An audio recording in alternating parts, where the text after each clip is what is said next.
Welcome to Shakespeare FC, the Sonnets, a 5-minute journey into the iambic opinations on life, love, death, and desire, with a smattering of nature and naughtiness, from the mind of our literary epicure from Warwickshire, or, as you become more familiar, Uncle Will. I'm your host, Kari Marshall. In his sonnets, Uncle Will wrote from a very personal place about the human condition, all in just 14 lines. But in that meager space, we can find an absolute wealth of human experience that you just might identify with. So, let's you and I go on a little journey. Today, Uncle Will is inwardly ruminating on the twilight of his years. And the fact that 1609 is considered a good ballpark estimate for most of his sonnet work, and he died in 1616 at the ripe not-so-old age of 52, he was either prescient or feeling rather old in his 40s, though it may not have been the years he was feeling so much as the mileage. Either way, Uncle Will has autumn firmly in mind as he sits to pen his 73rd sonnet.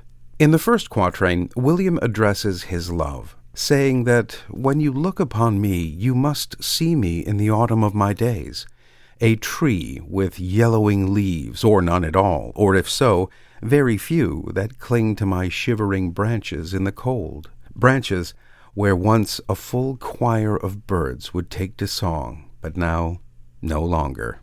That time of year thou mayest in me behold, when yellow leaves or none or few do hang upon those boughs which shake against the cold, bare ruined choirs where late the sweet bird sang.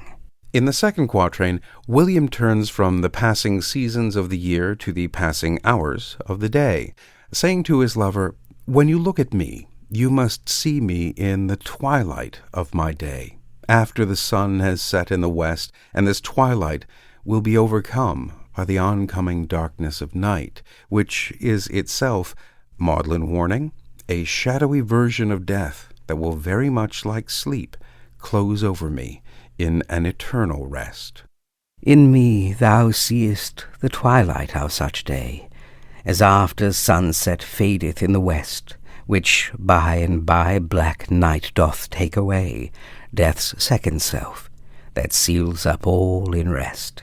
In the third quatrain, William imagines himself as a metaphorical fire, a dying fire, that is, maudlin warning number 2, slowly coming to rest and expiring on its own ashes, like a deathbed, ashes that are the memories and experiences of his youth, that remnants of his life that are burnt out and are consumed by the fuel that gave fire to his very existence.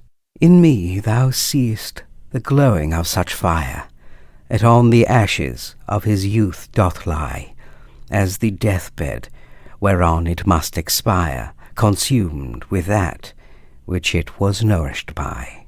In the final couplet, Uncle William turns in wonder, saying to his lover that you see all this, and yet your love grows stronger, saying you seem to love me even more, knowing I will die.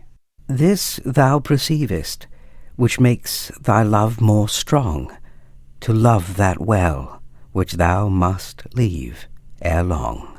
This sonnet, on the face of it, could seem rather depressing, but I find some lovely sentiments in these words, and, to be fair, in between them as well. Rather than focusing on the images of William drawing to the end of his life and the inevitability of it all, I find in the last couplet sincere wonder and hope that despite the decay of age, love actually grows stronger, not in spite of it, but because of it. It puts me in mind of Henry V when he says to Catherine that if she would have him now in his youth, he is at his worst, and she would wear him through old age better and better.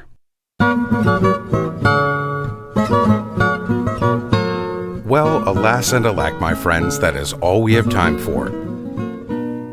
Join us again next time for another hopefully informative journey into the mind of Uncle William. I'm Kari Marshall. Farewell until next time.